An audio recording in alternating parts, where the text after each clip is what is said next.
sürekli yeni model çıktığından konuşulmayan, unutulmuş ama bu video ile beraber tekrar canlanacak olan Xiaomi 12T'nin incelemesiyle birlikteyiz. Herkese merhaba dostlar, ben Ozan. Şu anda Xiaomi tarafında fiyat performans dengesiyle en beğendiğim telefonlardan biri kesinlikle Xiaomi 12T ve tüm artı ve eksileriyle birlikte inceleyeceğiz. Ve bu tarz fiyat performans incelemelerin devamı için de videoyu beğenmeyi ve abone olup bildirimleri açmayı unutmayın. Destekleriniz önemli. İlk olarak fiyatlarla başlayalım. Açıkçası 12T'nin 128 GB'lık versiyonu çok mantıklı değil. Çünkü 256 GB'lık modelle arada 1000 TL'lik bir fark var ve 12T'nin güvenilir satın alma linki de açıklama ve yorumlarda olacak. Videoyu sonradan izliyorsanız oradan güncel fiyatlara da bakabilirsiniz. Kutu içeriğine baktığımızda Xiaomi 12T kutudan 120 Watt'lık şarj adaptörü ve Type-C şarj kablosuyla birlikte geliyor. Tasarımsal açıdan arkadan baktığımızda kamera modülü, hafif kavisli yapısı ve elde tutuş hissiyatıyla bu fiyat bandındaki diğer Xiaomi'lerden de daha üst seviye bir cihaz olduğunu rahatlıkla hissettiriyor. Her ne kadar uygun fiyatlı bir cihaz olsa da arka kısımdaki kavisli yapı ve kamera modülüyle ben bir amiral gemisiyim diyor. 8.6 mm kalınlık ve 202 gramlık ağırlıkla gelirken arka kapak cam, çerçeveler plastik. Fakat 12T'yi elinize aldığınızda çerçevelerin plastik olduğunu açıkçası çok da fazla hissettirmiyor. Burada oldukça tok ve dayanıklı bir kasa kullanılmış ama hem kalın hem de ağır bir cihaz olduğu için özellikle tek elle yarım saat 1 saat kullandığımızda ağırlığı net şekilde hissettiriyor. Ekran kısmında da üst seviye bir ekranla beraberiz. 6.67 inç AMOLED Full HD Plus 446 ppi piksel yoğunluğuna sahip ve 120 Hz tazeleme ile de birlikte geliyor. Tabii ki Dolby Vision ve HDR10 Plus gibi üst düzey teknolojiler de bu ekranda var. Parlaklık kısmında da 900 nit maksimum parlaklığa ulaşabiliyor. Yaz aylarında özellikle de güneşli havalarda dışarıda kullanırken ekranı zor görmüyoruz ama çok parlak da değil. Bunun dışında kapalı ortamlarda evde kullanırken hiçbir anlamda bir görme zorluğu yaşamıyoruz. 12 bit renk derinliği 5 milyona bir kontrast oranıyla ekrandaki renkler ve canlılık seviyesi bir kademe daha yukarı çıkmış. Gerçekten her kullanıcının beklentisini fazlasıyla karşılayacak oldukça doyurucu bir ekranla beraberiz. İster video izleyin, ister oyun oynayın. Bu ekranın verdiği deneyimden hem tepkisellik hem de görsel deneyim yönünde fazlasıyla memnun kalacaksınız. Donanım kısmında bu fiyat bandının en güçlü işlemcisi olmasa da performans ve güç tüketimi yönünde en dengeli işlemci diyebilirim. Yani MediaTek Dimensity 8100'ü görüyoruz ve bu işlemci Snapdragon 888'in daha verimli bir hali diyebilirim. Oyunlarda PUBG tarafında akıcı grafiklerde 60 FPS,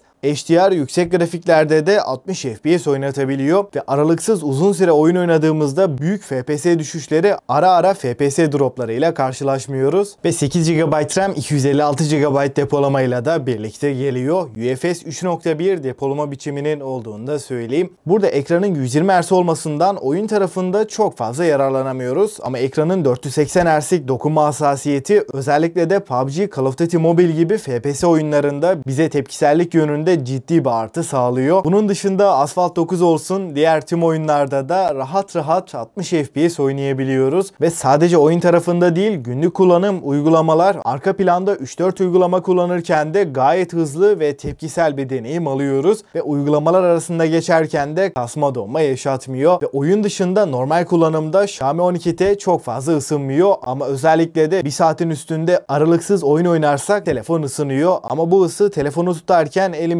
çok da rahatsız etmiyor. Kamera tarafında da ana kameramız 108 megapiksel ve f1.7 ve OIS desteğine sahipken Samsung'un ISOCELL HM6 sensörü burada kullanılmış. İkinci kamera 8 megapiksel ultra geniş ve 2 megapiksellik makro çekim kameramız var. Açıkçası Xiaomi 12T'de kameraların ayrımı çok net diyebilirim. Ana kamera ile yardımcı kameralar arasında büyük farklar var. Fotoğraf çekim kalitesi bu fiyat bandında S23F'yi bir kenara bırakırsak X6 Pro'dan da Note 13 Pro Plus'tan da çok daha iyi bir seviyede diyebilirim. Ters ışıkta, loş ışıkta, düşük ışıklı ortamlarda da Xiaomi 12T ile beraber güzel fotoğraflar çekebiliyoruz. Ultra geniş açı ortalama seviyede, makro kamerada idare ediyor. Ön tarafta da 20 megapiksel Full HD 60 FPS çekebilen bir kameramız var. Arka kamerayla da 4K 30 FPS'te OIS destekli çekimler yapabiliyoruz ve buradaki OIS gerçekten fiyatına oranla da düşündüğümde işini iyi yapıyor. Titreşimleri engelleme, stabilizasyon konusunda da kesinlikle kesinlikle şu an için orta üst segmentte en iyi video çeken Xiaomi'lerden biri. Kameraları genel olarak değerlendirirsem özellikle ana kamera ve video performansıyla fiyatını hak ediyor. Batarya kısmında 5000 mAh batarya ve 120 Watt hızlı şarj desteğine sahip ve kutu içeriğinden çıkan 120 Watt'lık adaptörle beraber de ortalama 22 dakikada sıfırdan 100'e tam olarak şarj edebiliyoruz. Benim gibi çok fazla oyun oynamıyorsanız gündelik kullanımda 120 Hz'de 12T ile ortalama 7 saat ekran süresi alabiliyoruz. Oyun odaklı bir kullanımda da bu süreler 5,5 saatlere kadar düşüyor ve genel olarak benim de bir günümü rahatlıkla çıkardığını söyleyebilirim. Yani çok yoğun bir kullanımınız yoksa bir günü rahatlıkla çıkaracaktır. Zaten de 120 Watt'lık hızlı şarj olduğu için batarya ile ilgili en ufak bir problem yaşamayacağız. Kablosuz bağlantılarda Wi-Fi 6, Bluetooth 5.3 ile gelirken yazılımda da Android 12 ve MIUI 13 ile çıktı. Ama şu an Android 14 ve HyperOS'i aldı. Yazılım deneyimi, arayüz akıcılığı, menü geçişlerinde de gayet pürüzsüz ve kararlı çalışıyor. Dolby Atmos stereo hoparlörleri 12T'de görüyoruz. Hem ses yüksekliği hem de ses kalitesi yönünde beni oldukça tatmin etti. Seslerin berraklığı da oldukça başarılı diyebilirim. Güvenlik kısmında ekran altı parmak izi okuyucumuz var. Maalesef suya ve toza karşı herhangi bir dayanıklılığımız yok. Dostlar şimdi en önemli kısım Ozan Xiaomi 12T sonduklarıyla fiyatına oranla gerçekten alınır mı derseniz burada 12T'nin öne çıkan önemli 3 noktası var. Bunlardan ilki kesinlikle ana kameranın hem fotoğraflar hem de video tarafında dengeli olması. Bu fiyat bandında ana kamera performansı olarak S23FE'den sonra en güçlü telefon ama yardımcı kameraları ortalama seviyede. 12T'nin öne çıkan ikinci noktası da kesinlikle performans. Dimensity 8100 açıkçası beklentimin de üstünde çıktı. Çünkü hem oyun hem de gündelik kullanım için uyumlu bir işlemci diyebilirim. Neredeyse 2 yıl önce çıkmış bir işlemci olmasına rağmen hem verimli hem de çok fazla ısınmıyor ve öne çıkan en önemli 3. noktada bence batarya değil. Parlaklık olarak S23FE, Note 13 Pro Plus gibi cihazlardan biraz geride olsa da açıkçası 900 nit maksimum parlaklıkta deneyimi kötü yönde etkilemiyor. Burada özellikle panel kalitesi üst seviyede tutulduğundan hem akıcılık hem de renk başarımında fiyatına oranla gerçekten sağlam bir panel kullanılmış. 12T'deki en önemli eksiler de 3 tane diyebilirim. Güncelleme desteğinin Android tarafında 1 yıl, arayüz konusunda da 2 yıl kalması, yardımcı kameraların zayıflığı ve suya ve toza karşı da bir dayanıklılığın olmaması. Bunlar 12T'nin en önemli eksileri. Özellikle Xiaomi bir telefon istiyorum ve 20.000 bandında bir bütçem var. Bana sorarsanız Xiaomi 12T 13T'den de Note 13 Pro Plus'tan da fiyat performans dengesiyle çok daha mantıklı ve son olarak da deneyimiyle 12T'ye bir not verecek olursam benden 8 puanı aldı. Peki siz ne düşünüyorsunuz? Sürekli yeni model çıktığından konuşulmayan, unutulmuş 12T sizce alınır mı? Görüşlerinizi mutlaka bekliyorum ve bu tarz objektif incelemelerin devamı için de abone olup bildirimleri açmayı unutmayın. Destekleriniz çok önemli ve 12T'nin güvenilir satın alma linki de açıklama ve yorumlarda olacak. Videoyu sonradan izliyorsanız oradan güncel fiyatlara da bakabilirsiniz ve bu videodan bu kadar diyelim. Ben Ozan ve sonraki videoda görüşünceye dek hoşça kalın.